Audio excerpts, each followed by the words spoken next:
Everybody, कैसे हैं आप सब। आपको बता दूं, स्मॉल प्लेसेस पे लोगों के अंदर इंग्लिश का डर होता है। Yes, they have fear, but I like to express one thing, this fear is an imaginary. This is because of lack of surrounding. If you don't have surrounding, it doesn't mean that you are helpless. Your right efforts, your consistency definitely will give you perfection. In this video, we are going to see very practical daily use sentences. I already told you one thing, for speaking correct English or effective English, it is not necessary too much vocabulary. As much vocabulary as you have, by using these words in right combination, you will speak correct and fluent English. So we have been using some sentences in our day-to-day life in different way. All these sentences are in English. These sentences carefully, repeat after me and try to construct same sentences. Give your feedback in comment box. मैं आपसे मिलती हूँ video के and में, तब तक हम ये सेंटेंसेस स्टडी करते हैं. Yes, let's start. Let practical sentences. First, let me know what happened. मुझे बताओ क्या हुआ. Let me know when you reach. तुम कब पहुंचते. ऐसे भी होगा. Let me understand why this happened. मुझे समझने दो ये क्यों हुआ. मुझे जरा समझने दो कि ये क्यों हुआ. मैंने इसके पहले भी कुछ वीडियोस में बताया है कि पढ़ने के लिए लेट मी, बोलने के लिए ले मी. Let me understand why this happened. Let me understand why this happened. Let me know what happened. Let me know when you reach. Let me understand why this happened. ये जो 11 sentence है ना, और भी नेक्स्ट स्लाइड पे रहेंगे. इतने beautiful और डे टू डे लाइफ में यूज होने वाले सेंटेंसेस है. और ऐसे नहीं कि हम ब्लाइंड क्रैम कर रहे हैं, इसको बस रट रहे हैं. हम इसका लेट पार्ट 1 वीडियो में कॉन्सेप्ट समझ चुके हैं लेट का, और अब हम बहुत सारे एग्जाम्पल स्टडी कर रहे हैं. Let me check when the train leaves. मुझे चेक करने दो कि ट्रेन कब निकलती. Let me ask where he lives. मुझे जरा पूछने दो कि वो कहाँ रहता. Let me ask where he lives. Let me ask where she lives.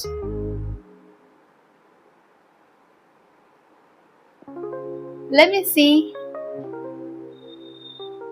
what you bought. Let me see what you bought. मुझे देखने दो तुमने क्या खरीदा. कितना ब्यूटीफुल डायलॉग है. मुझे जरा देखने दो तुमने क्या खरीदा. Let me see what you bought. Let me know how you did it. मुझे जरा पता चलने दो कि ये तुमने कैसे किया. Let me know why you are upset. मुझे जरा पता चलने दो कि तुम क्यों upset हो. Let me find whose book is this. मुझे देखने दो या मुझे पता करने दो कि ये किसकी बुक है. Let me decide which one is better. देखो, मुझे डिसाइड करने दो कि कौन सा बेटर है. Let me decide which one is better. Let me learn how you did this. Let me learn how you did this. मुझे सीखने दो कि तुमने ये कैसे किया या जैसे किया. तुमने जैसे किया मुझे भी सीखने दो. Let me learn how you did this. Let me learn how you did this. Next sentence. Let me check. मुझे चेक करने दो.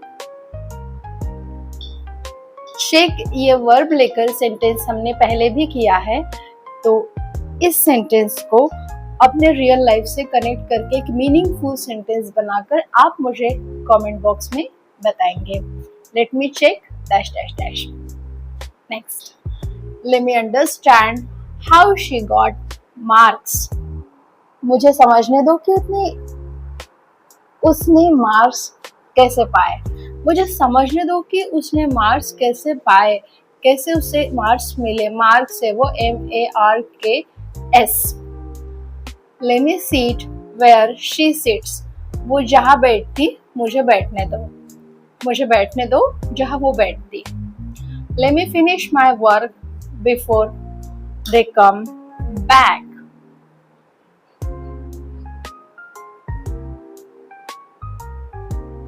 Let me finish my work before they come back. मुझे अपना काम वो आने से पहले पूरा करने दो.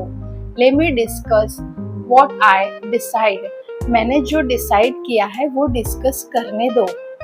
Let me talk. देखो ये मैंने let me इधर है ना बहुत डिस्टेंस पे अलग से लिखा है क्योंकि हमारी मेन कंस्ट्रक्शन क्या है, let plus me plus verb. और इसके छोटे छोटे सेंटेंसेस हमने वीडियो के पार्ट 1 में देखे थे. अभी हम थोड़ा लेंथी सेंटेंसेस देख रहे हैं. Let me talk with her when she is ready. यहाँ पर थोड़ा करेक्शन करते हैं हम. Let me talk with her when she is ready. जब वो रेडी है मुझे उसके साथ बात करने दो. Let me talk with her. मुझे उससे बात करने दो. When she is ready. जब वो तैयार है. Let me work hard how she did. मुझे मेहनत करने दो जैसे उसने की. जैसे उसने की मुझे मेहनत करने दो. Let me check once what he wrote. मुझे एक बार चेक करने दो उसने क्या लिखा. Let me check once what he wrote. अब इसको अच्छे से प्रैक्टिस करो. Let me check once what he wrote. Let me check once what he wrote. Let me check once what he wrote. Let me study with her where she studies. मुझे उसके साथ पढ़ाई करने दो जहाँ वो पढ़ाई करती है. Let me study with her where she studies. Let me study with her where she studies. Let me study with her where she studies. Sorry, आज थोड़ा स्क्रीन हल रही है. Let me understand where they are. मुझे पता चलने दो, मुझे समझने दो कि वे कहाँ है. Let me understand where they are. Let me understand where they are. Let me bring file. Let me bring file when he needs it. मुझे फाइल लाने दो जब उसको नीड है. Let me bring file when he needs it. जब उसको जरूरत है मुझे फाइल लाने दो. आइए इस सेंटेंसेस को एक बार फिर से रिवाइज करते हैं. मैं अपनी तरफ से पॉज लेती हूँ. आप ये सारे सेंटेंसेस अच्छे से पढ़ते हैं, जोर से बोलकर प्रैक्टिस करते हैं. कमेंट बॉक्स में इस तरह के नए सेंटेंसेस लिख कर डालते हैं. और ये हमारे लेट की सीरीज का लास्ट वीडियो है. इसके पहले की वीडियोस अगर आपने नहीं देखे हैं, लेट पार्ट 1, पार्ट 2, पार्ट 3, तो चैनल का नाम है इंग्लिश लैंग्वेज योद्धा इन भारत बाय पूनम पुरवार. ये आप सर्च कर सकते हैं और वहाँ पर आपको मिलेगी लेट की सीरीज जिसको आप चैप्टर 1 से अच्छे से स्टडी कर सकते हैं. अपने डाउट्स कमेंट बॉक्स में पूछ सकते हैं और इंग्लिश की लेवल आगे लेकर जाते हैं. So thank you so much with this video. मैं मिलती हूँ आपसे नेक्स्ट वीडियो में नए टॉपिक के साथ. जिन्होंने नहीं सब्सक्राइब किया है तो एक बार सब्सक्राइब करें. अगर ये डिस्कशन लेट के ऊपर आपको अच्छा लगा है तो ये पूरी सीरीज आप अपने दोस्तों के साथ में ज़रूर शेयर कीजिए. और नॉलेज बढ़ा है तो लाइक करना ना भूलें. Once again thank you so much. Dear students, ये हमारी लेट के सीरीज का आखिरी वीडियो था. और जिन्होंने भी पहले से वीडियोस नहीं देखे हैं, लेट पार्ट 1, 2, 3, 4, 5, 6, वो पहले से वीडियोस देखें. लेट का बेसिक कॉन्सेप्ट पार्ट 1 में दिया हुआ है और लेट का यूज़ करके जितने भी प्रैक्टिकल एग्जाम्पल्स कंस्ट्रक्ट होते हैं वो सारे हमने ये पार्ट्स में दिए हुए हैं. और जितनी समझ आपको मिली है उसके अकॉर्डिंग आप अपने सेंटेंसेस कंस्ट्रक्ट करके बोल कर देखें so that your mouth muscles will be practice. Thank you so much.